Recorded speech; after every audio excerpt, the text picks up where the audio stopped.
A linguística textual é uma área diferente das outras porque ela vai se preocupar em investigar o texto em si, não a frase, não as palavras, não os sons, não a, o sentido, mas o texto em si. E ela vai entender o texto como não a mesma coisa que um monte de frases, porque um monte de frases podem estar juntas e mesmo assim não vai ser um texto, ok? Ela surge mais ou menos no século XX e essa linguística de texto vai estudar, assim, de forma geral, os processos e as regularidades gerais ou específicas, segundo os quais, no caso os processos e regularidades, segundo esses processos e segundo essas regularidades, vai se produzir, constituir e compreender e descrever o texto. Então, ela não tá só, ela vai estar preocupada em entender como é que ele é produzido, de que ele é constituído, vai promover uma compreensão geral do que é um texto e descrever o que é um texto. Então, é uma área que busca mesmo ter esse recorte sobre o texto que não estava sendo tido de forma adequada por outras teorias linguísticas, que se preocupavam com unidades menores. Até citado em alguns livros que há umas definições de texto para outras áreas de outras teorias, só que elas são muito não são fracas, mas são superficiais e que há exemplos simples que você acha de textos na internet, por exemplo, que contradizem essa essas afirmações de que o texto é só um monte de frases. Porque senão, frases como o menino joga a bola é feita de pano, o pano é feito na fábrica, a fábrica é construída por carro, por metais.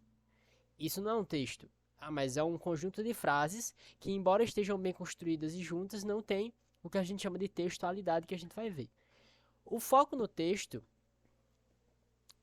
vai ser para entender o texto como uma unidade, ou seja, é o mínimo que é necessário para se estudar a unidade básica de estudo, de análise. É uma unidade linguística e às vezes é ser chamada de unidade comunicativa, porque ela existe para a comunicação, constituída de sentido e de forma. Ou seja, ele tanto tem sentido, as coisas que o texto produz têm algum sentido, quanto tem uma estrutura naquele texto. E essa junção, essa unidade linguística, seria dotada de textualidade. Mas o que é textualidade? A textualidade são propriedades que um monte de frases tem, digamos assim, para que juntas elas constituam um texto. Basicamente essa é a ideia. Então são propriedades que fazem nós considerarmos uma coisa um texto e a outra não. E como é que a gente faz essa análise de saber a textualidade das coisas? Porque nós temos uma competência textual de saber o que é texto e o que não é. Basicamente essa é a ideia. Da mesma forma que a gente tem na teoria gerativa aquela noção de competência, de que nós temos conhecimento sobre as frases que podem ser ditas naquela língua e as que não podem, nós temos uma compreensão, uma competência textual de dizer isso é um texto e isso não é. Perdão. Essa textualidade, essas propriedades da textualidade podem ser resumidas na coesão e na coerência. São dois termos que, se você passou e lembra alguma coisinha de português no ensino básico, você vai saber desses nomes, coesão e coerência. Coesão é uma propriedade que age a nível microtextual, ou seja, está lá nos limites do texto. Só que a coesão, embora seja importante, ela não é suficiente e nem necessária para que haja textualidade. Ou seja, embora esses processos que a gente vai falar agora existam e sejam importantes para a organização do texto, para que ele esteja bem ligadinho essa unidade sintático-semântica, como a gente vai chamar, a coesão, esse processo que dá unidade, né, que dá ligamento, seja sintático, ou seja entre as frases, ou seja semântico, entre os sentidos daquelas frases, para que fique certinho, virando uma unidade.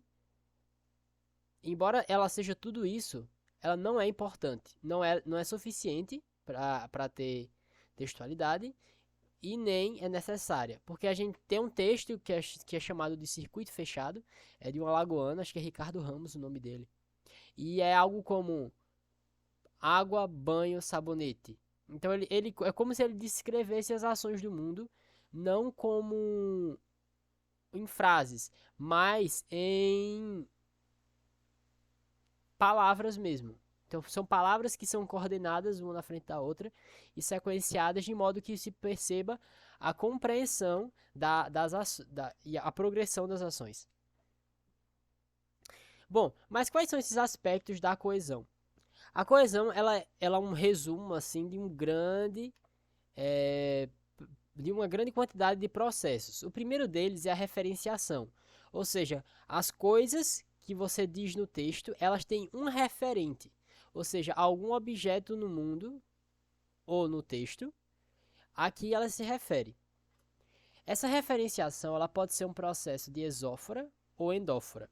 Exófora é quando a informação do texto se refere ao evento comunicativo. Não está no texto, está se referindo às pessoas que estão naquela comunicação, o local onde o falante está. Por exemplo, numa carta, quando alguém diz, meu amor, aqui em casa eu não me sinto bem. Aqui em casa tem uma referência exófora, porque é uma referência do mundo real e não no texto, entendem? Então é um processo que é mais de localização temporal espacial, que se refere a coisas que são externas ao texto.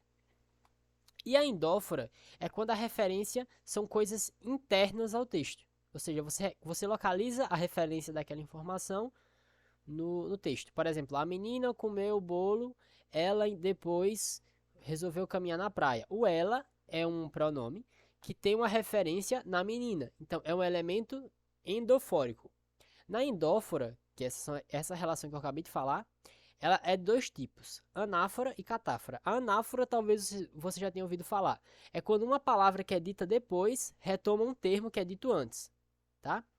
Esse termo que é dito antes aqui, ele é retomado por outra palavra. No caso de menina e ela, por exemplo, tá? Uh, Só que um processo que talvez você não conheça é a exófora. A exófora se refere a... Perdão, exófora não. A catáfora se refere a um processo em que esse elemento primeiro anuncia o próximo elemento que vai vir na frase. Então, por exemplo, este é o meu sonho, ganhar na loteria. Este é um elemento catafórico, porque ele está anunciando o que vai vir depois. Isso acontece no texto de diversas formas, seja com palavras mais deíticas que chamam, palavras deíticas são palavras cujo significado muda a depender do contexto. É tipo ele, ela, esse, aqui e outras palavras assim, que o significado delas muda a depender do contexto em que elas são ditas. Mas, então, esses processos existem no texto, são processos que são chamados de referenciação. Outro processo muito comum nos textos é a substituição. E ela se refere a processos de você substituir uma palavra por outra, digamos assim. A substituição ela pode acontecer por repetição. Então, você repetir uma palavra mesmo assim ao longo do texto, tá? Mas ela ocorre principalmente por sinônimos. Então, quando você troca uma palavra no texto por outra que diz mais ou menos a mesma coisa, e eu digo mais ou menos porque não existe uma sinonímia perfeita, ou seja, não existe uma palavra que é exatamente igual à outra. Elas se parecem no sentido. Então, essa substituição de uma palavra por outra acontece e promove a progressão informacional, ou seja, você vai dizendo mais coisas ao longo do texto. Por exemplo, fulano de tal, aí depois você se refere a ele, o nome dele, aí depois ele, aí depois, sei lá, alguma característica, digamos que ele é dono da loja. Aí esse empresário, então você vai mudando as palavras, mas na verdade você está promovendo um encadeamento entre elas, para fazer a progressão do texto.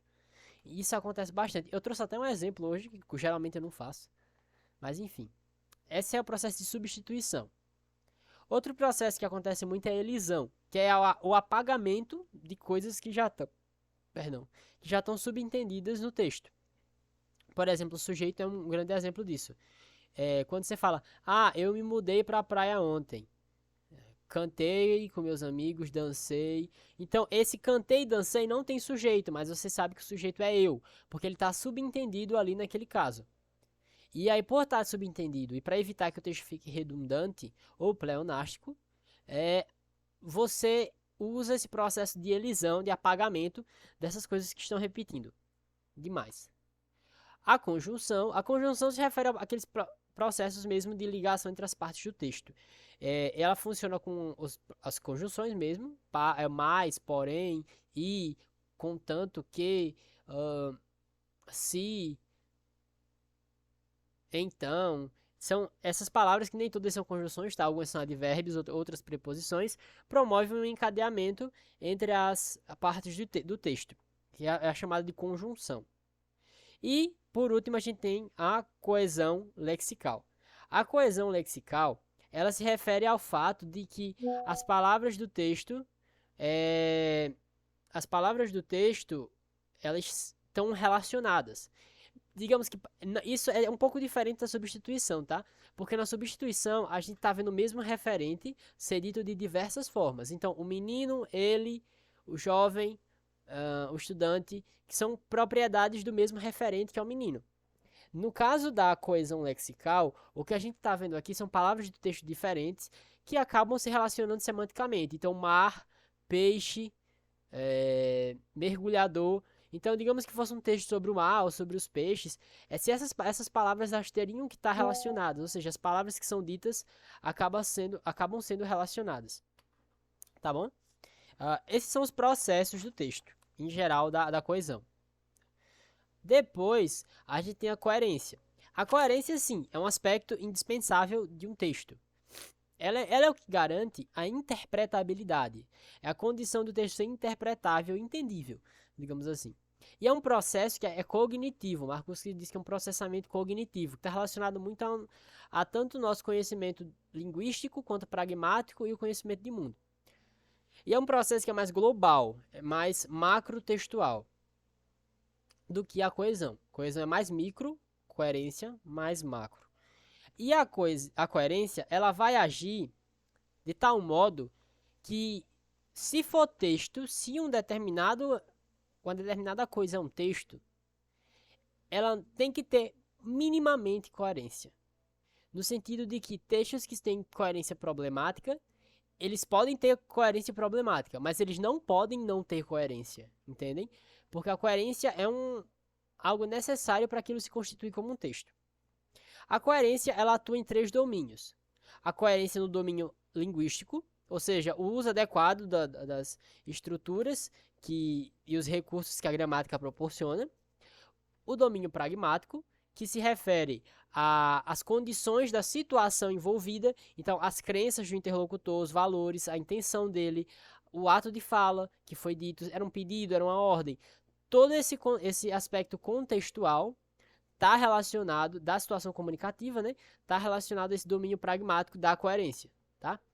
E por último, mas não menos importante, o domínio extralinguístico, que se refere ao conhecimento de mundo que o locutor e o interlocutor têm que ter para que a comunicação ocorra, para que o texto seja coerente, tá? Então, não adianta você falar sobre a obra de Van Gogh, sendo que o seu interlocutor não entende do que é que isso se trata. Não vai ser coerente a comunicação por conta dessa falta de conhecimento de mundo, entendem? E é um processo que é justamente mais dialógico, porque ele pressupõe uma interação entre o locutor e o interlocutor para que a coerência seja estabelecida, tá? Agora a gente vai ver um exemplo de texto com esses aspectos acontecendo, tá? Eu peguei agora mesmo, assim, eu analisei antes, mas tipo foi 5 minutos antes de gravar esse vídeo. Eu procurei na internet cartas e botei aí, eu achei uma carta do Dom Pedro II, que acontece aí em 1879, que ela estava disponível pelo site da USP, por um site da USP. E agora eu quero que vocês analisem uma coisa interessante. Logo no começo, você já vê uma expressão que é ao nome do autor, né? É a referência. Autor não, perdão. A quem se destina a carta. Nesse caso, esse já dá ao leitor, quem vai ler, já tem uma certa expectativa de que a carta vai ter aspectos que são específicos dele. Entendeu? O que ele vai entender.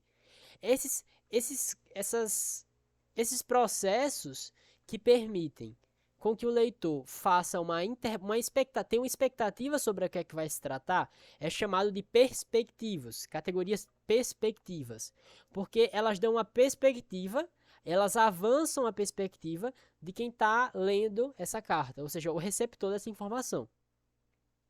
Então, o título também, por exemplo, meu caro prezado irmão, o Fernando ali embaixo, dizem ao leitor, que aquele texto talvez seja mais íntimo, porque tá lá meu caro e meu irmão, e o nome dele depois. Então, dá uma perspectiva do que é que ele vai encontrar aí, talvez uma informação mais íntima. Outra coisa que dá nos textos em geral faz essa expectativa acontecer é justamente o processo de colocar o título mesmo. Quando você dá o título e o leitor lê o título numa notícia, por exemplo, ele vai ter uma expectativa do que é que aquele texto inteiro vai se tratar. Então, o título tem essa função perspectiva. Gera uma expectativa sobre o que é que o texto vai se tratar. Já informações como local, a data ali, que são as estão em verde, claro, vocês percebem que ela não é importante para o texto. Não é necessária para o texto. Mas ela contextualiza quando e onde essa informação foi feita. Ela é um elemento que é chamado de elemento de contextualização. Justamente porque elas podem ser dispensadas do texto, mas elas dão um caráter de localização daquele texto, tá? E aí a gente começa a ler a carta. Não é por esquecimento que só agora converso com vocês a respeito de sua viagem. Só aqui a gente já vê várias coisas. Esse com vocês e esse sua, ele é um elemento de caráter esofórico, porque ele está se referindo à pessoa que está fora do texto, ou seja, a pessoa em si, ao Fernando. Esse vocês, eu imagino que seja o Fernando e a família dele, talvez. Então são elementos esofóricos. Já esse em azul claro, o converso, que está atrás de converso, na verdade é o sujeito que sofreu o processo de elisão, de apagamento. Ali caberia um eu converso, mas ele deixou só converso porque está subentendido, tá? E tem esse elemento esquecimento aqui, que é um elemento catafórico. Ele vai apresentar um referente dele depois. Na verdade vai ser uma retomada, né? Mas de modo ele é catafórico. Então ele vai dizer que não é por esquecimento que só agora converso com vocês a respeito de sua viagem. Quem me dera poder sempre disfarçar por esse modo tão longa separação. Esquecimento, esse modo. Vejam os processos de retomada aqui, entendeu? Os processos de retomada anafórico. O teu diário tem sido para mim grande consolo para a vida que levo. Percebam aqui esse o. Ele não começou dizendo um diário, mas o teu diário especificamente. A gente chama esse processo de definitivização, que é o caráter de usar o artigo definido ou não, tá? Quando ele usa, quer dizer que ele está definindo especificamente quem é o referente. E por que ele já define de cara, sem ter algum elemento referente antes, sem ter sido apresentado? Porque é um elemento que tem interpretação esofórica e está relacionado ao conhecimento de mundo do interlocutor. Provavelmente o interlocutor tem um diário que a quem o Dom Pedro II, o Dom Pedro II tem acesso. Então vejam um elemento de coerência aí, tá? E de coesão esofórica, tá? Processo de referenciação. E esse teu aí, obviamente, é outro elemento esofórico porque está se referindo ao interlocutor. E diário eu não sei porque eu marquei diário. Mas enfim. Tá. aqui mesmo, ó, o aqui de novo ó, é uma interpretação de local da onde ele escreveu, ou seja, é esofórico também. Aqui mesmo tenho, olha mais uma elisão de eu tenho as vezes de trabalhar 10 horas por dia, e a exceção dos passeios que ordinariamente não me distraem, senão 2 a 3 horas em cada dia, é em mim próprio que adio a variedade na vida. Ali mais uma elisão, né, que eu adio variedade na vida. Em São Cristóvão, como aqui, outro elemento esofórico, poucos me interessarão por sua, outro elemento esofórico, conversa, e cada vez tenho mais saudades dos amigos ausentes e dos que, por suas ocupações, não podem visitar-me senão de vez em quando. Olhem dos amigos ausentes. Esse elemento não foi apresentado antes, mas ele já está aparecendo no texto com o artigo definido os amigos ausentes. Esse é outro elemento de coerência no domínio extralinguístico, porque se refere a amigos que provavelmente o Fernando conhece. Tá? Da mesma forma, os amigos que são ausentes e os que estão muito ocupados para visitar. Então, os dois já estão definidos antes de terem sido indefinidos no começo. E aí, eles estão assim porque, na verdade, tem uma intenção comunicativa provavelmente inconsciente de dizer que são aqueles amigos lá que vocês sabem quais são, entendem? Então, são elementos de interpretação esofórica. E se vocês prestarem atenção, esse dos que por suas ocupações não podem visitar-me, a palavra amigo dos amigos que por suas ocupações não podem visitar-me é uma elisão, tem uma elisão aí de amigos no segundo elemento. Além disso, esses suas ocupações, esse sua aí não tem interpretação esofórica. É um elemento de referenciação anafórica que se refere aos amigos, porque são as ocupações dos amigos. Entendem? Então você vê como o texto tem toda uma complexidade que a gramática da frase não dá conta. Mas enfim. E aí, se vocês verem aqui, eu acho que é porque não vai conseguir. Deixa eu ver se eu consigo aproximar. Isso. Esse que está em azul escuro, quando e o mais. De vez em quando é uma expressão de tempo. Ou seja, é um elemento que está expressando o tempo em si. Eu acho que eu marquei errado aqui. Eu tinha marcado que era um elemento de conjunção, mas nesse caso não é não. Mas esse mais em seguida é. Se vocês prestarem atenção, vocês vão ver o mais aqui, ó. Ele está dando uma ideia de contraste, ligando a informação anterior à informação seguinte. Mas vamos à conversa perto da mesa da sala ex-verde, tá? E a sala ex-verde, de novo, tá com o artigo definido, ou seja, é uma interpretação esofórica porque se refere ao conhecimento de mundo, coerência, tarará, tarará, tarará. Vocês já entenderem. Aí, ao longo do texto, nós vemos que vai se seguir esse monte de informações aqui, que são informações ao mesmo tempo de interpretação esofórica, mas muita coisa anafórica também. Você vê, por exemplo, aqui que ele vai falar, na terceira linha do segundo parágrafo, ele vai falar sobre a... Deixa eu ver se eu consigo... Não, peraí. Quero colocar apontador a laser. Deixa eu ver se consegue ver. Consegue. Aqui quando ele coloca, ó, e por isso já te falo da exposição egípcia. Essa exposição aqui, provavelmente o interlocutor dele sabe que ele foi, e ele vai falar dessa exposição egípcia. A exposição egípcia é um elemento catafórico porque não está referindo a nada antes, tá? E aí ele vai dizer a arte antiga dessa região, um elemento anafórico, possui mesmo esculturas de verdadeiro mérito. Nesse caso aqui, a gente tem aquela coesão lexical, que são palavras que elas têm relacionamento semântico.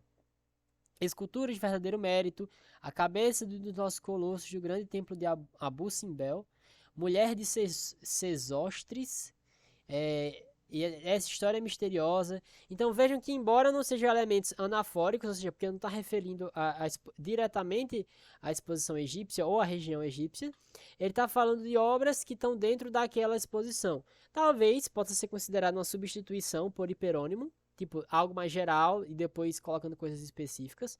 Porém, me parece mais uma coesão lexical dos termos, das coisas que aparecem terem um relacionamento semântico entre si, de sentido. Os sentidos delas estão relacionados de alguma forma. Mas, na primeira e na segunda linha, onde tem Mendes Leal 3 e ele, vocês veem diretamente uma pronominalização, que é a referência ao interlocutor, ao Mendes Leal por um pronome, tá?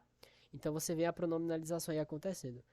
Abaixo, nessas linhas de verde escuro, tem mais coisas que se referem ao conhecimento de mundo do interlocutor. Porque o Dom Pedro começa a comparar essas obras que ele viu com